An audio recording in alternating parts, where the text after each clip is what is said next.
God said to Jacob, "Arise, go up to Bethel, and live there. Make there an altar to God, who appeared to you when you fled from the face of Esau your brother." Then Jacob said to his household and to all who were with him, "Put away the foreign gods that are among you. Purify yourselves, and change your garments. Let's arise and go up to Bethel. I will make there an altar to God, who answered me in the day of my distress, and was with me on the way which I went." They gave to Jacob all the foreign gods which were in their hands, and the rings which were in their ears, and Jacob hid them under the oak which was by Shechem. They traveled, and a terror of God was on the cities that were around them, and they didn't pursue the sons of Jacob. So Jacob came to Luz, that is, Bethel, which is in the land of Canaan, he and all the people who were with him. He built an altar there, and called the place El Bethel, because their God was revealed to him when he fled from the face of his brother. Deborah, Rebekah's nurse, died, and she was buried below Bethel under the oak, and its name was called Allon Bakuth. God appeared to Jacob again when he came from Padan Aram, and blessed him. God said to him, "Your name is Jacob. Your name shall not be Jacob anymore, but your name will be Israel." He named him Israel. God said to him, "I am God Almighty. Be fruitful and multiply. A nation and a company of nations will be from you, and kings will come out of your body. The land which I gave to Abraham and Isaac, I will give it to you, and to your offspring after you I will give the land." God went up from him in the place where he spoke with him. Jacob set up a pillar in the place where he spoke with him, a pillar of stone. He poured out a drink offering on it, and poured oil on it. Jacob called the name of the place where God spoke with him Bethel. They traveled from Bethel. There was still some distance to come to Ephrath, and Rachel travailed. She had hard labor. When she was in hard labor, the midwife said to her, "Don't be afraid, for now you will have another son." As her soul was departing, for she died, she named him Benoni, but his father named him Benjamin. Rachel died, and was buried on the way to Ephrath, also called Bethlehem. Jacob set up a pillar on her grave. The same is the pillar of Rachel's grave to this day. Israel traveled, and spread his tent beyond the tower of Ir. While Israel lived in that land, Reuben went and lay with Bilhah, his father's concubine, and Israel heard of it. Now the sons of Jacob were 12. The sons of Leah: Reuben, Jacob's firstborn, Simeon, Levi, Judah, Issachar, and Zebulun. The sons of Rachel: Joseph and Benjamin. The sons of Bilhah, Rachel's servant: Dan and Naphtali. The sons of Zilpah, Leah's servant: Gad and Asher. These are the sons of Jacob, who were born to him in Padan Aram. Jacob came to Isaac his father, to Mamre, to Kiriath Arba, which is Hebron, where Abraham and Isaac lived as foreigners. The days of Isaac were 180 years. Isaac gave up the spirit and died, and was gathered to his people, old and full of days. Esau and Jacob, his sons, buried him.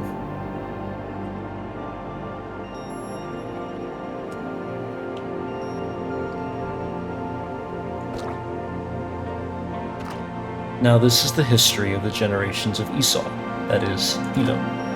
Esau took his wives from the daughters of Canaan: Adah, the daughter of Elon the Hittite, and Oholibamah, the daughter of Anah, daughter of Zibeon the Hivite, and Basemath, Ishmael's daughter, sister of Nebaioth. Adah bore to Esau Eliphaz. Basemath bore Reuel. Oholibamah bore Jeush, Jalam, and Korah. These are the sons of Esau, who were born to him in the land of Canaan. Esau took his wives, his sons, his daughters, and all the members of his household, with his livestock, all his animals, and all his possessions, which he had gathered in the land of Canaan, and went into a land away from his brother Jacob. For their substance was too great for them to dwell together, and the land of their travels couldn't bear them because of their livestock. Esau lived in the hill country of Seir. Esau is Edom. This is the history of the generations of Esau, the father of the Edomites, in the hill country of Seir. These are the names of Esau's sons: Eliphaz, the son of Adah, the wife of Esau, and Reuel, the son of Basemath, the wife of Esau. The sons of Eliphaz were Teman, Omar, Zepho, and Gatam, and Kenaz. Timnah was concubine to Eliphaz, Esau's son, and she bore to Eliphaz Amalek. These are the descendants of Adah, Esau's wife. These are the sons of Reuel, Nahath, Zerah, Shammah, and Mizah. These were the descendants of Basemath, Esau's wife. These were the sons of Oholibamah, the daughter of Anah, the daughter of Zibeon, Esau's wife. She bore to Esau Jeush, Jalam, and Korah. These are the chiefs of the sons of Esau, the sons of Eliphaz, the firstborn of Esau: Chief Teman, Chief Omar, Chief Zipho, Chief Kenaz, Chief Korah, Chief Gatam, Chief Amalek. These are the chiefs who came of Eliphaz in the land of Edom. These are the sons of Adah. These are the sons of Reuel, Esau's son: Chief Nahath, Chief Zerah, Chief Shammah, Chief Mizah. These are the chiefs who came of Reuel in the land of Edom. These are the sons of Basemath, Esau's wife. These are the sons of Oholibamah, the daughter of Anah, Esau's wife. These are the sons of Esau, that is, Edom, and these are their chiefs. These are the sons of Seir the Horite, the inhabitants of the land: Lotan, Shobal, Zibeon, Anah, Dishon, Ezer, and Dishan. These are the chiefs who came of the Horites, the children of Seir in the land of Edom. The children of Lotan were Hori and Heman. Lotan's sister was Timnah. These are the children of Shobal: Alvan, Manahath, Ebal, Shepho, and Onam. These are the children of Zibeon: Aiah and Anah. This is Anah who found the hot springs in the wilderness, as he fed the donkeys of Zibeon his father. These are the children of Anah: Dishon and Oholibamah, the daughter of Anah. These are the children of Dishon: Emdan, Eshban, Ithran, and Karan. These are the children of Ezer: Bilhan, Zavan, and Akan. These are the children of Dishan: Uz and Aran. These are the chiefs who came of the Horites: Chief Lotan, Chief Shobal, Chief Zibeon, Chief Anah, Chief Dishan, Chief Ezer, and Chief Dishan. These are the chiefs who came of the Horites, according to their chiefs in the land of Seir. These are the kings who reigned in the land of Edom, or any king reigned over the children of Israel. Bela, the son of Beor, reigned in Edom. The name of his city was Dinhabah. Bela died, and Jobab, the son of Zerah of Bozrah, reigned in his place. Jobab died, and Husham of the land of the Temanites reigned in his place. Husham died, and Hadad, the son of Bedad, who struck Midian in the field of Moab, reigned in his place. The name of his city was Avith. Hadad died, and Samlah of Masrekah reigned in his place. Samlah died, and Shaul of Rehoboth by the river reigned in his place. Shaul died, and Baal-Hanan, the son of Achbor, reigned in his place. Baal-Hanan, the son of Achbor, died, and Hadar reigned in his place. The name of his city was Pau. His wife's name was Mehetabel, the daughter of Matred, the daughter of Mezahab. These are the names of the chiefs who came from Esau, according to their families, after their places and by their names: Chief Timnah, Chief Alva, Chief Jeth, Chief Oholibamah, Chief Elah, Chief Pinim, Chief Kenaz, Chief Teman, Chief Mibzar, Chief Magdiel, and Chief Iram. These are the chiefs of Edom, according to their habitations in the land of their possession. This is Esau, the father of the Edomites.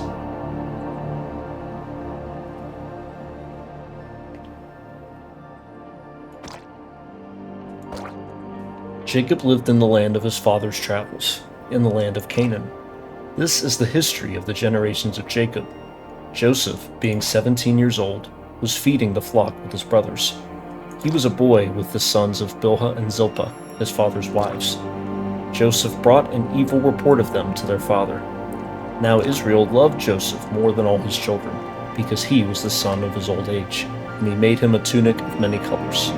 His brothers saw that their father loved him more than all his brothers, and they hated him, and couldn't speak peaceably to him. Joseph dreamed a dream, and he told it to his brothers, and they hated him all the more.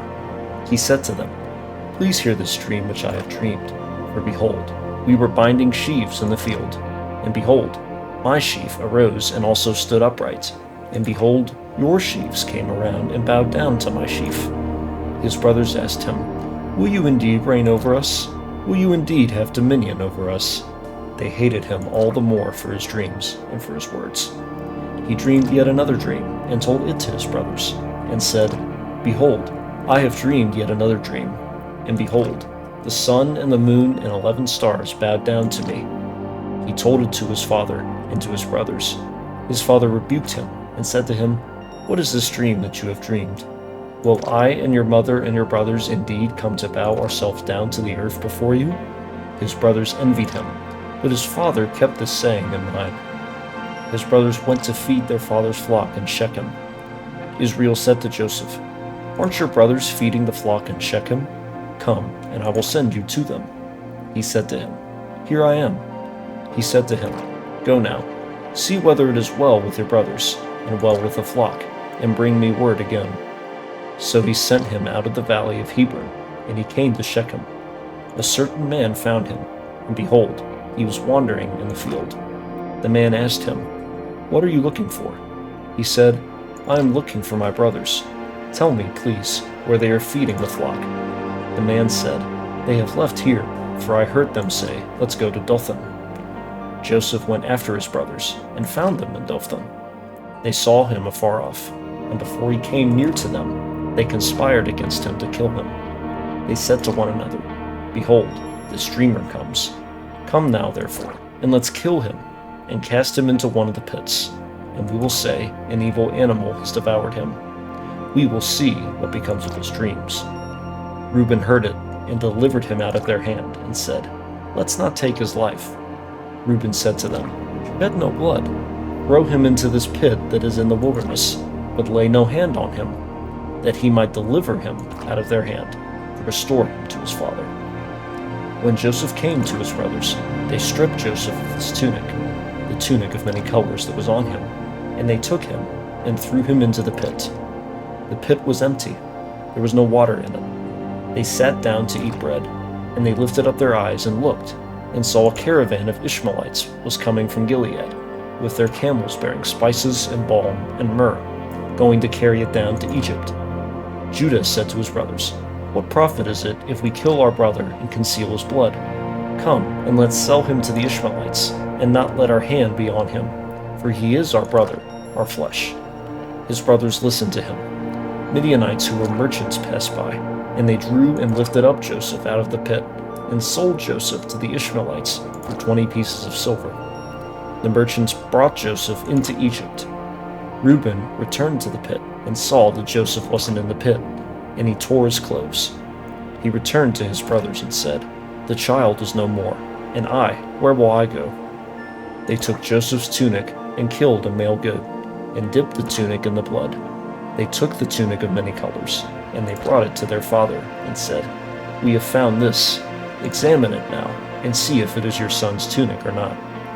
He recognized it and said, "It is my son's tunic. An evil animal has devoured him. Joseph is without doubt torn in pieces."